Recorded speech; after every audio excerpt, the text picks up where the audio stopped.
Le thème d'aujourd'hui porte sur les allergènes, principalement sur comment gérer les allergènes dans l'industrie alimentaire. Environ 10 personnes par an au Royaume-Uni meurent de réactions allergiques aux aliments. La vie d'une personne compte 10 personnes chez AC. Il est donc de devoir, tant juridiquement et moralement, de tous les industriels des produits alimentaires de gérer de façon appropriée les allergènes. Pour vous aider à le faire, dans cette vidéo, nous allons voir 7 conseils pour mieux gérer les allergènes de façon appropriée dans votre industrie alimentaire. Ce qui devrait vous permettre de mieux comprendre les bases de gestion des allergènes dans l'industrie alimentaire. Donc, pour la bonne compréhension de cette vidéo, nous allons la diviser en 3 grandes parties. Dans la première partie, nous allons voir les aliments qui sont considérés allergènes. Et dans la deuxième partie, nous allons voir pourquoi la gestion des allergènes dans l'industrie alimentaire est-elle importante. Et dans la dernière partie, nous allons voir les 7 conseils de gestion des allergènes dans l'industrie alimentaire.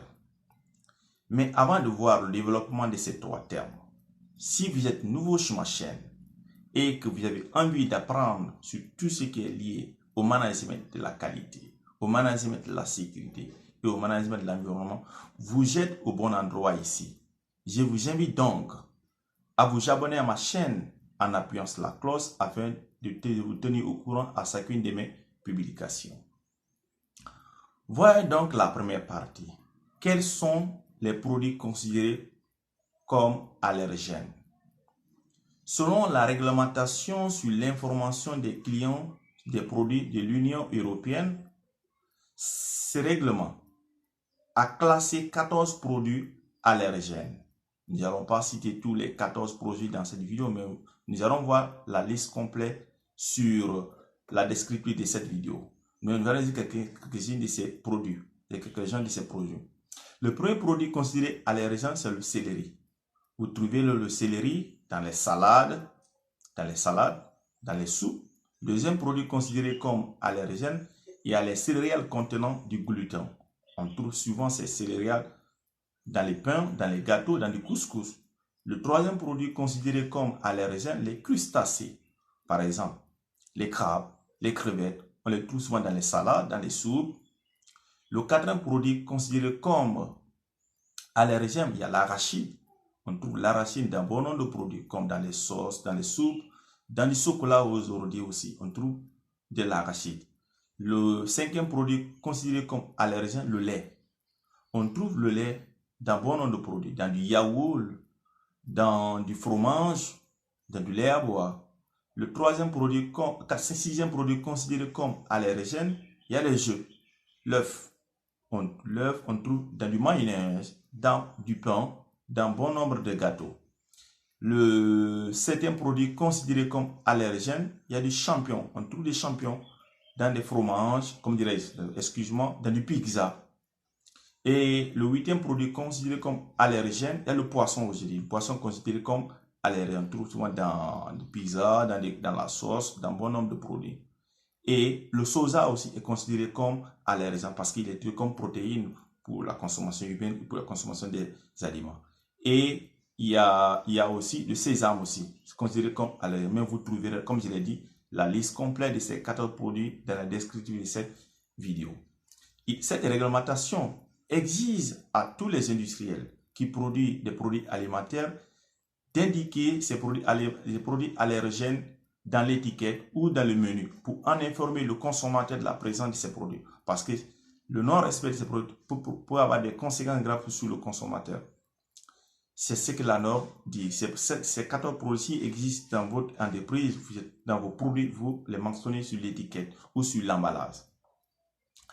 Après avoir vu les produits qui sont considérés allergènes, nous allons voir maintenant pourquoi la gestion des allergènes dans l'industrie alimentaire est-elle importante. Mais la réponse à cette question est simple. Tout simplement parce que c'est une obligation réglementaire. Et deuxièmement, c'est parce que c'est un devoir moral pour tout industriel de préserver la santé de son consommateur. et de gérer de façon appropriée ces allergènes-là. Si vous ne étiquetez pas ces produits-là et que il y a un mauvais management de ces produits et que ce produit est livré à un consommateur qui souffre d'allergie, cela peut avoir des conséquences graves sur cette personne et vous serez pris pour responsable. Nous avons mentionné à maintes reprises les allergènes. Il est donc important pour vous, pour votre compréhension de la gestion des allergènes, de connaître les symptômes et les causes des allergènes, communément appelés l'anaphylaxie. C'est quoi l'anaphylaxie? L'anaphylaxie est une réaction allergique dangereuse et potentiellement mortelle. Si elle n'est pas rapidement traitée, prise en charge, peut avoir des conséquences graves et des effets secondaires graves et permanents. Quels sont donc ces symptômes? Parmi ces symptômes, on inclut l'inconscience. Si une personne consomme un produit allergique, il peut avoir des conséquences. Il peut tomber être inconscient. Il peut avoir le gonflement de la gorge. Le gonflement de la gorge peut empêcher difficulté à avaler, à respirer. Il peut avoir l'abaissement de la pression artérielle. Il peut avoir des douleurs abdominales, le vomissement, maux de ventre. Et on peut avoir aussi des déchets. Donc, ce sont ces symptômes de l'anaphylaxie. Donc, il est très important pour les industriels de prendre en compte. C'est pourquoi la prise en compte de ces éléments-là est très importante.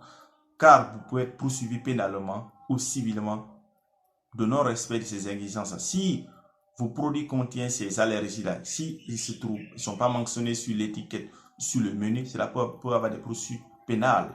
Ça peut être criminel de votre part d'exposer quelqu'un qui est allergique à ces produits de consommer. C'est pourquoi il est important de gérer ces allergènes-là.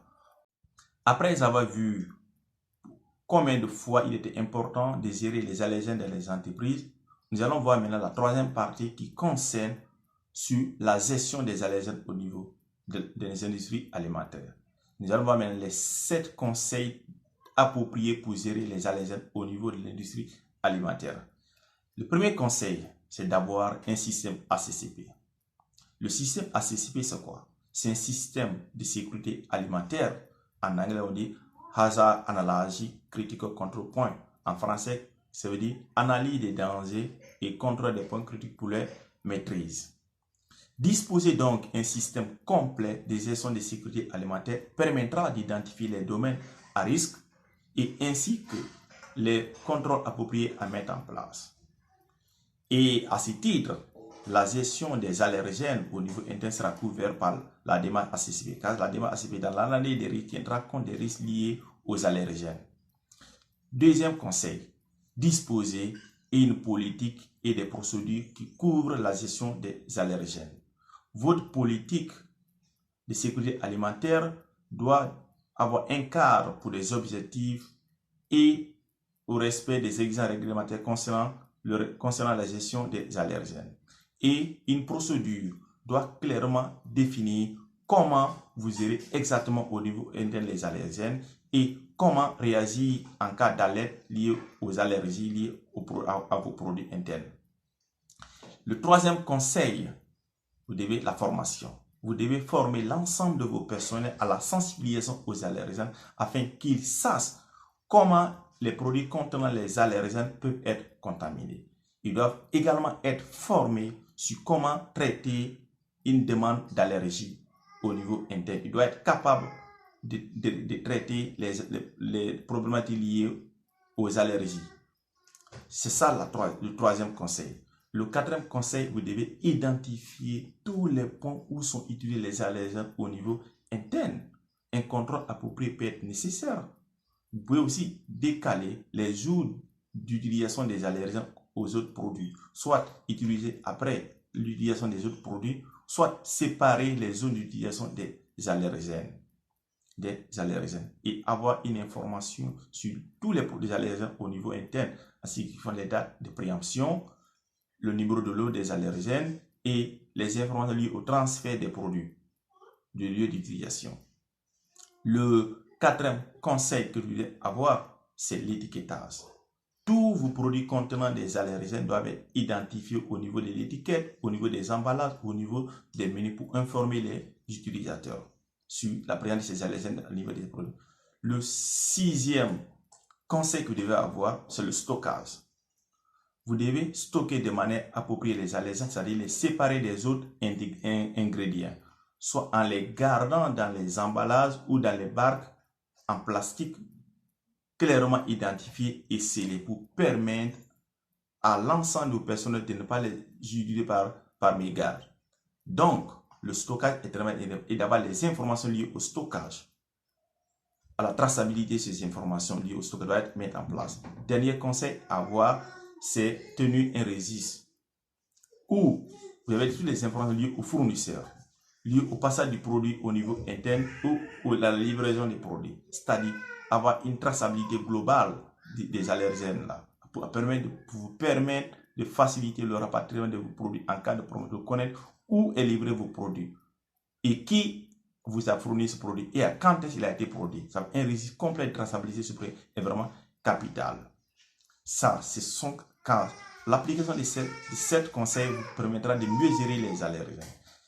Et j'en suis convaincu que si vous mettez en place ces 7 conseils, vous allez mieux gérer vos allergènes au niveau interne. Et je vous invite donc à partager cette vidéo autour de vous afin de vulgariser l'information liée à la gestion des allergènes au niveau interne. Et si vous avez aimé la vidéo, likez et partagez au maximum autour de vous. Je vous attends à la prochaine vidéo. Merci, n'oubliez pas de vous abonner à ma chaîne Procreation. Merci.